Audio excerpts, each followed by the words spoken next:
Qor yoqqanda bolalar ko'chaga chiqib o'ynash kerakmi, yo'qmi? Nima qilish kerak?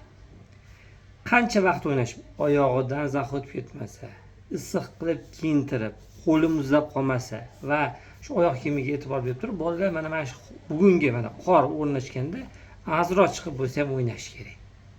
Qorli havoda sal bo'lsa ham bola chiniqadi. Sal bo'lsa ham, lekin uzoq davomli bo'lishi kerak emas. Chunki bugungi qor bu xo'rroq qor. Ozgina bo'lsa ham o'ynasin bolalar, ozgina bo'lsa ham ko'rsin. Bu qorli havoda ozgina o'ynash kerak bolalar.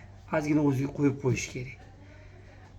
Shunda bo'lsa, o'ynab keldi bolalaringiz. Qor o'ynab kelgandan keyin darrov kiyimini almashtirish kerak. Kiyimi qo'l bo'lib ketib qolgan bo'lsa, oyoqdan suv o'tib ketib qolgan bo'lsa, haligi qo'llaridan suv o'tib ketib qolgan, muzlab qolgan bo'lsa, darrov shularga qarab turib, issiqroq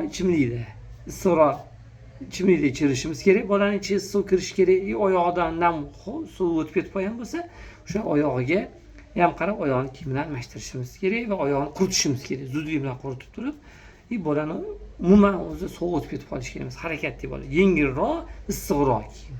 Ya'ni yopishib turmaydigan kiyim ham kiyintirishimiz kerak. Chunki bola harakatli bo'ladi, tezlab ketib qoladi. Sog' bo'linglar, salomat bo'linglar. Qorlar yaxshiligiga bo'lsin. Salomatlikni ko'rishib qoling.